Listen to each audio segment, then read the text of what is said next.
Hello, good day, and welcome to Transportation Agenda Magazine, where we x-ray issues in the transportation sector, bring you up to date with industry trends, as well as interviews with stakeholders. My name is Abike Awojobi, and my guest today is Professor Ogochukwu Ugboma, the Acting Dean, School of Transport and Logistics, Lagos State University, LASU. You're welcome, man. Good morning, Abike. Thanks for having me. My pleasure, and congratulations, ma'am. Thank you so much. So it's a historic feat for you, being the first acting dean of the School of Transport and Logistics of Lagos State University. They say great LASU, right? We are LASU. We are LASU. We are great. Yes, that's true. So how does this signal a shift in the institution's culture and priorities? Do you mean Lagos State University or the academia in general? Both. Let's look at it from both sides. Oh, well. For Lagos State University, I know I'm not the first female dean. I know Professor Badijo of Faculty of Education. I met her when I came into Lagos State University as a dean, but for School of Transport and Logistics, it's one of the newest schools in Lagos State University. And, also transport and logistics, it hasn't really been one of those common, disciplines that we've had over the years, like law, engineering, English and all that. So we've had very few females, studying the discipline. For instance, when I was in school, I was actually the only lady, the only female in my department. And that's why I say you're a woman of many firsts. Exactly. I started that way. And even when we started the School of Transportation in 2008, I was actually the first female that was employed. Before we had Mrs. Bola that later left. Then over several years, some of our students that graduated, Mrs. Christie that is here with us, and one that left also, were the few ladies. So in this place is like a succession plan. I have done the whole role, so that's why it got to my turn to be the acting dean, and that's why I'm here. And also the vice chancellor, Professor Ibiyemi Bilola Latunji Bello, is not a woman that does not support inclusion. In fact, it is one of her bedrocks, having an inclusive governance, and that's why she really welcomed the idea to have me here as the acting dean. That's great. That's great. So thank you. Congratulations once again. Thank you. You mentioned the fact that, of course, transport studies is one of the newest course of study in most universities, as it is right now. How do you plan to strengthen academic programming, looking at some of these emerging fields such as supply chain, maritime studies, and the likes, in the school curriculum? Okay, so we've started well, and we are very grateful for our international partners like the Queen Foundation. They have worked, or they are still working with a lot of institutions in Africa to strengthen logistics and supply chain education in Africa. So what they did some time ago, in fact, I think that was last 2 years, they got in contact with schools like us, with Lagos University of Lagos, UNILAG, KASU, a Kaduna State University in Kaduna. So we, in collaboration with NUC, and some private individuals like Dr. Madum and a few of us in the faculty, to sit down with NUC, Nigerian Universities Commission, to come up to design a curriculum for logistics and supply chain education for undergraduate studies. Because normally transport, logistics and supply chain, we've had them in postgraduate levels and certification levels, but we need to build the academia. We need to build future ready professionals, and that is why having them in undergraduate level became very important. And that was why the NUC, with these people that I mentioned, these partners and individuals, sat down and designed the curriculum that we're using today. And that is why Lagos State University with LASU were the first to start undergraduate education in logistics and supply chain. But I know FUTO has joined in, and a few other institutions are coming up, in building professionalism in that area. Okay, that sounds great Mm-hmm. and quite impressive. Now, in all of this, how are you preparing your student for life outside university, for employment relevance? Yeah. Okay. So we're doing quite a lot. First of all, we have interdisciplinary integration, because logistics and supply chain, it cuts across all sectors. So and we're also having this industry alignment. So we're collaborating, and it's one of the things that we'll continue doing here to enlarge and increase our alignment, with the industry, to embed these students in practical integration, having industrial trainings, field trips, showing them the practical aspects of supply chain, because that will make them to be, work ready. Okay, because when we hear some people say that most times our graduates, they do not have what it takes, okay, to be workplace ready. You understand? And now you are also a member of many institutes, globally certified institutes. How do you want to use this experience to bridge the gap for them between academic requirements and best practices as expected of them? Okay, so like I said, we have case study competitions, that we introduce them to. We also introduce them to industrial training. We also have field trips, like I mentioned. It's a way of bridging, and most importantly, mentorship.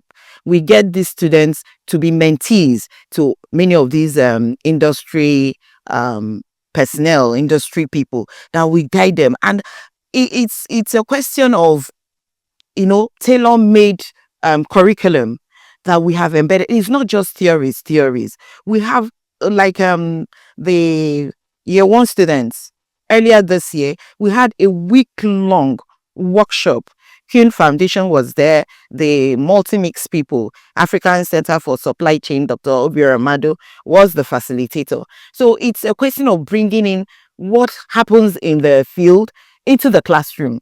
So it's a marriage of the town and gown, and that is how we have structured these curriculums so that the students will be ready for the work out there.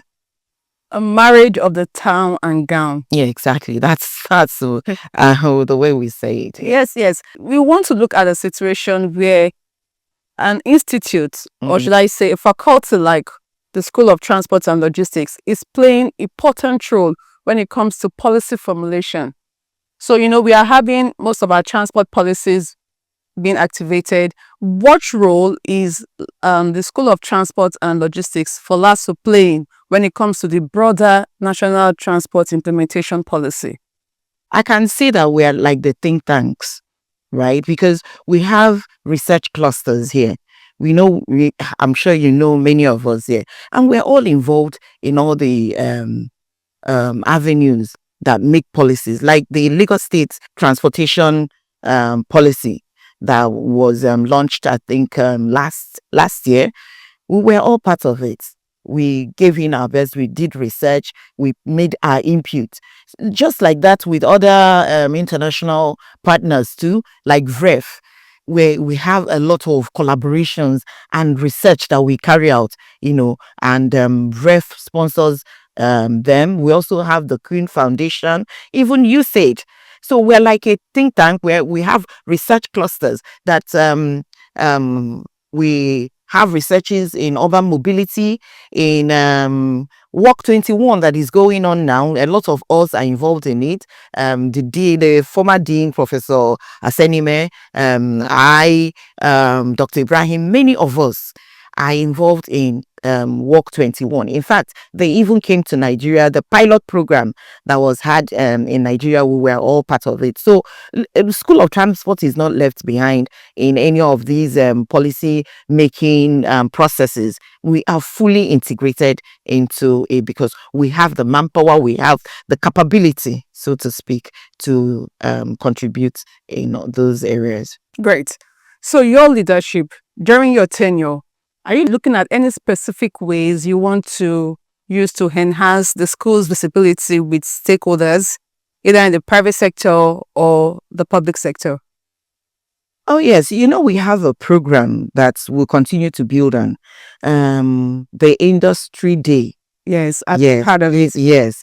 So that Industry Day is actually intentional on our own part to expose what we are doing to the players in the industry, and to also expose our students to life after school.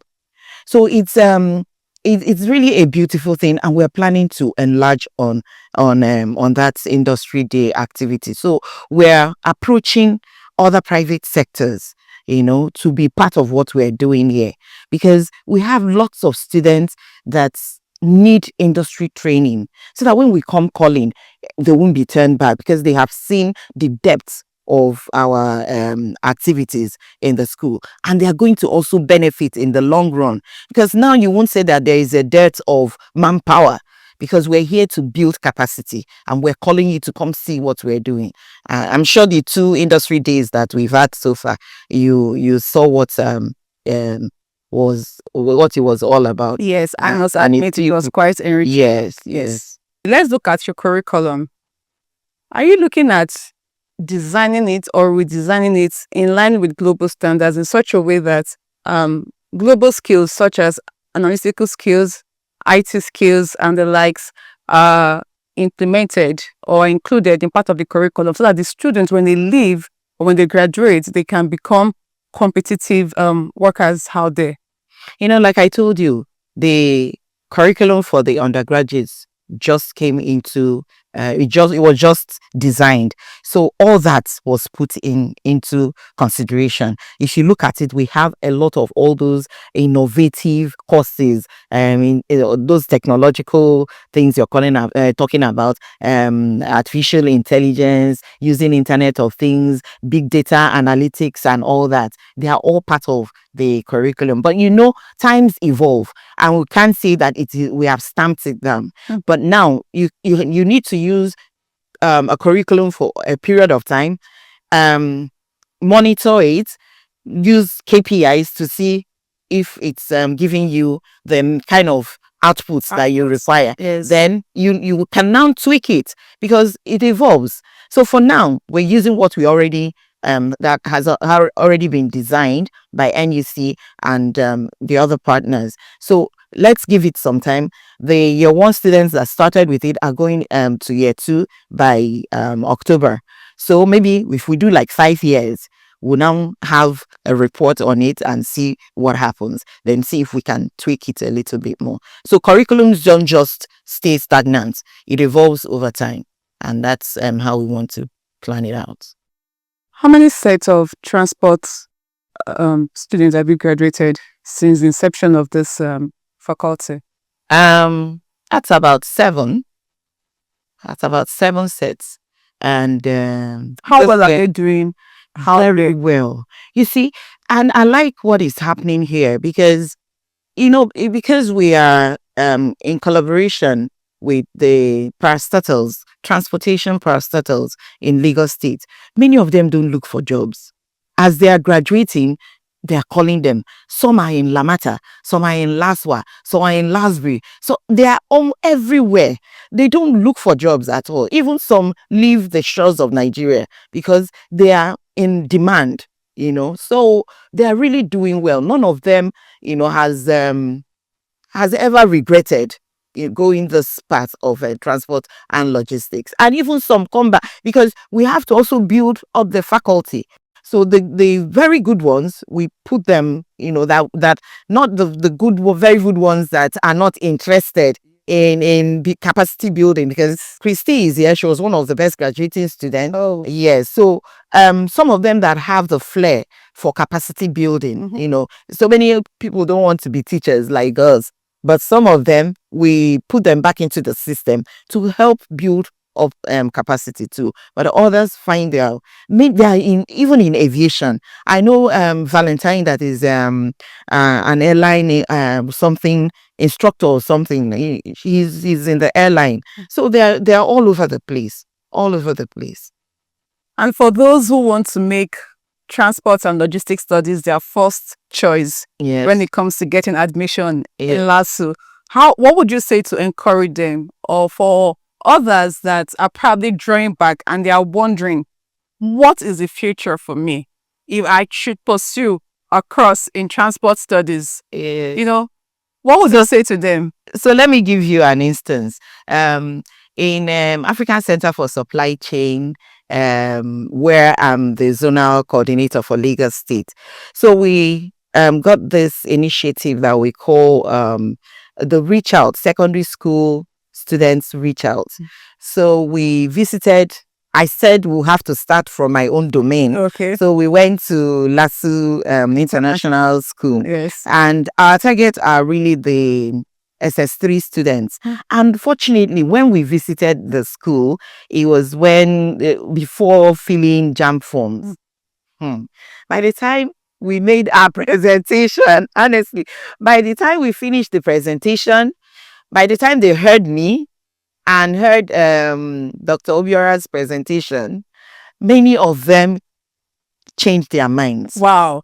Because, you know, it's good to catch them young.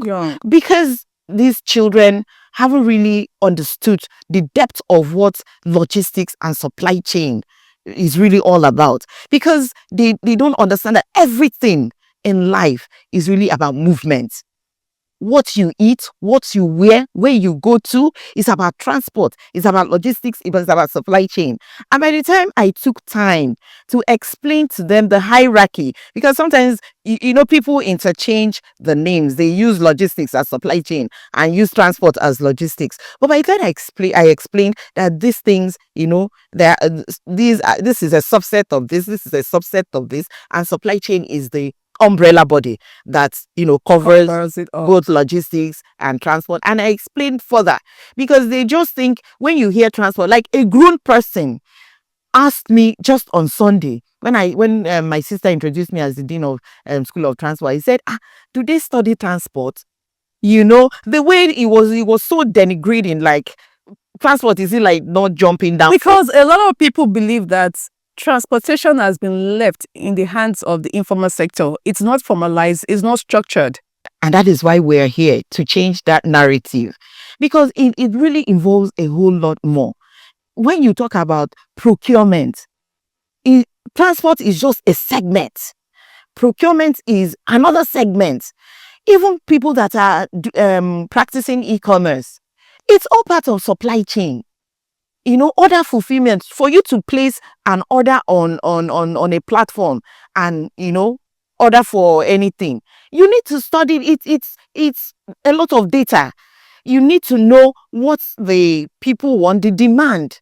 How do you even address the demand? How do you take a decision on what to present to people to make it, you know, encouraging for, like what Temu is doing? Temu will just send you messages. You have been chosen. You are going to get reimbursement 100%. You know, because they have these tools, they have the skills, they have learned that when people make demands, you can also entice them. So it's a nexus between technology and transportation. Of course, all these things work together, and you need to study study it very well for you to know how to, you know, balance out using technology, integrating technology, and also what people want, the demand, the supply, even suppliers. You need to study. You need to know how you can get your resources, how you can get your raw materials, where you can get it. What are you considering? What are the trade-offs? Is it onshore? Is it offshore? You know, it's so complicated. By the time we go into route planning, route alignment, transportation problems in supply chain. It's so complex, but people don't understand it because they just feel it is jumping down for or pushing more way. It's cumbersome. It's cumbersome. I agree with you. I'm going to ask this question. As an institution, are you in any way collaborating with those in the informal sector to bring them up to speed? Of course. Of course. Remember, we have the RTAN people here with us. You know, we have these short term courses, programs that we have tailored made for them, you know, to bring them up to speed. Yes, maybe they have the experience, they've been doing it over the years, but we need to also bring some form of formality, you know, to make the whole thing to be refined and appealing, and for them to also appreciate what they're doing. It's not all about effort and, you know, being very physical. By the time you tutor them, you bring them into the classroom, they come for lectures, and you tell them that this thing you're doing this way, you know, you could do it this way. This is the whole idea about what you're doing. They will begin to appreciate it more, and they will begin to be calming down, like we say, you know, and we will see the results. We've started with them, and I think they really like what we're doing. Including the Agbiros. Of course, we'll get them. We'll get them. We'll get them on board. Because you're looking forward to when Agberos will understand the nitty-gritty of what transportation is all about, and then they can also have their own place in the system. Okay, so in all of this, I'd like to ask, what is the role of women in the transportation sector? Although I will admit that many women are doing great in the maritime sector compared to other sectors such as the rail, aviation, or road. You know, but when it comes to maritime, women are doing fantastic well. So what exactly it is about women in the maritime that's not giving them the right opportunity or the leverage in other sectors, other modes of transportation? Oh, well, now you're talking about it. Yes, I don't know. You know, for me as a researcher, I like to speak with figures, facts and statistics. Yes. Yes. So maybe it's a research that we'll carry out. And it's something that we have actually wanted to do a long time ago in the Chartered Institute of Logistics and Transport, to actually know the status or the number of women in each sector of the transportation industry. Like you're mentioning maritime, maybe because you're closer to the maritime sector and you feel that there are many women there more than aviation. It's all about research. Yeah, so I think I see more women in the maritime sector because you're there, because you're closer to them. Have you gone to the aviation? Yes. Are you talking about in aviation? Are you now equating it to women owning airlines? Women owning airlines? May not be. Yes. What about the support staff? Have you checked the number of women that are working in the aviation industry? I remember we've had women aviation ministers. Yes. Yeah. Mrs. Chikwe. And the other lady, can't remember her name. Currently, it doesn't come to my mind immediately. But I know we've had 2 women aviation ministers. So we can't really say until we see those figures. And it's something that I have tried to also pursue in my little way. But we need that research to be funded. And let me use the opportunity to call out to private organizations or even to government. Let us have that research. Because the last time I attended this reserved seats for women in the House of Assembly and House of Representatives, there's a bill that is going on for reserved seats. You know, how can we pursue these things if we don't have the statistics? How can we pursue to have gender mainstreaming in the logistics and transport industry if we don't have statistics? How can we continue to say that there are more males in this, that it is male dominated, that we need to, break barriers and all that, when we don't have figures? There's a current research where I'm trying to look at the women participation in maritime logistics, and I tell you, some of our women are very docile. Yes.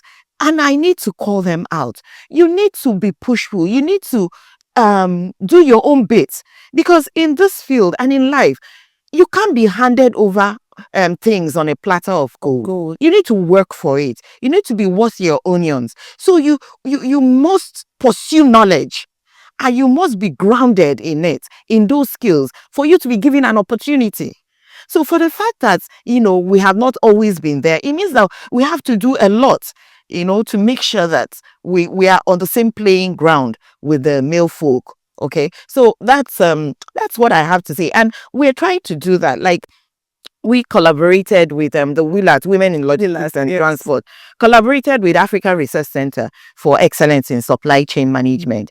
We had a tour to Ekpe Fish Market, because we want to introduce our women to these professional pathways, to learn about circular economy, to learn about climate change and food security.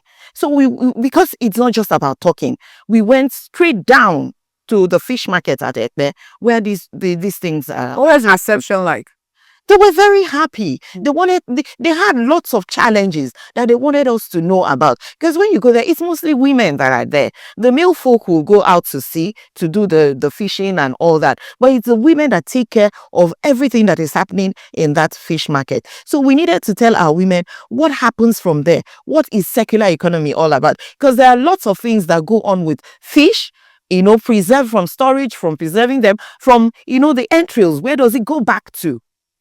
How do we, we talked about what do you call it, the water hyacinth. How does it affect fishing? How does the tide affect, fish life and the ecosystem there? These are knowledge that you don't get to know about if you just sit put and expect opportunity to be served on your laps. No, you don't do that. You come out, you put in the effort, you are intentional about it. You come out, you do your work, you meet with other people, meet with other professionals, and you let's start from there. So do you think transport gets a lot of research funding when it comes to, or when it's compared to other sectors? See, research funding comes from you putting out a proposal. Like I said, these things don't get dumped on you. Here, every year, I know how many proposals we put out. I know how many funds that we access in School of Transport alone. So that's why I encourage people, put in the work, search. Like Dr. Ibrahim, you know him very well.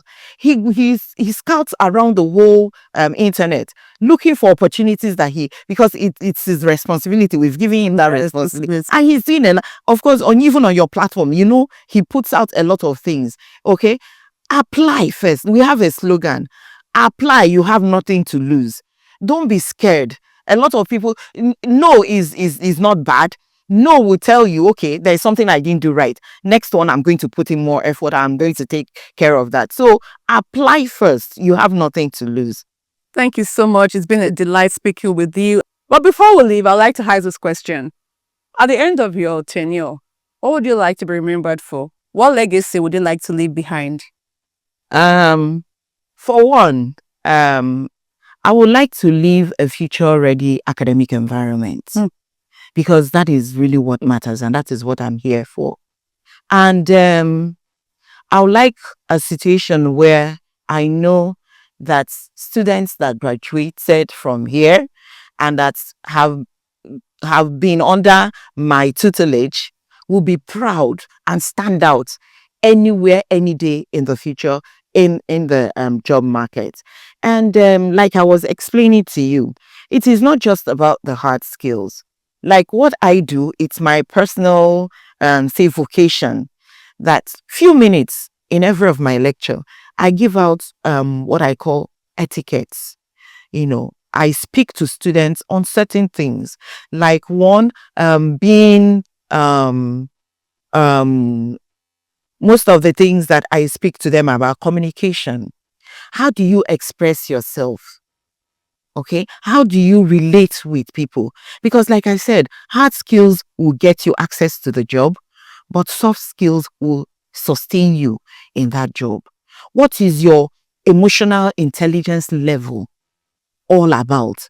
How do you relate? How do you communicate? How do you present ideas that you have? I want to have people that are problem solvers, people that bring solution, not just complain. How do I bring up people like that? I want to bring up people that are self-confident. I don't want, like, I always talk to the girls each time. I may be biased, but I see that young girls these days are so carried away, by material things. And I want them to understand that you can have all of those things without being dependent on anybody. Because we've had occasions, and we've seen in videos where these girls, because of Naira and Kobo, they get themselves involved in things that sometimes give us very bad results. Sometimes they lose their lives. Sometimes they get their organs harvested. But when you have self-confident girls, when you train up self-confident girls that can stand in any crowd and make something out of their lives and speak their minds, those are the kind of students I want to leave behind. I don't want children that will be coward or feel intimidated. No. Let them stand out. Let them know what their goals in life are and pursue it and get it. Thank you so much. Thank you. Thank you so much. Yes, we have been speaking with Associate Professor Ogochukwu Ugboma, the Acting Dean of School of Transport and Logistics, Lagos State University. So we'll come your way again next time. Please do have a wonderful day and stay tuned for more interesting episode of Transportation Agenda Magazine. Have a nice day. Bye.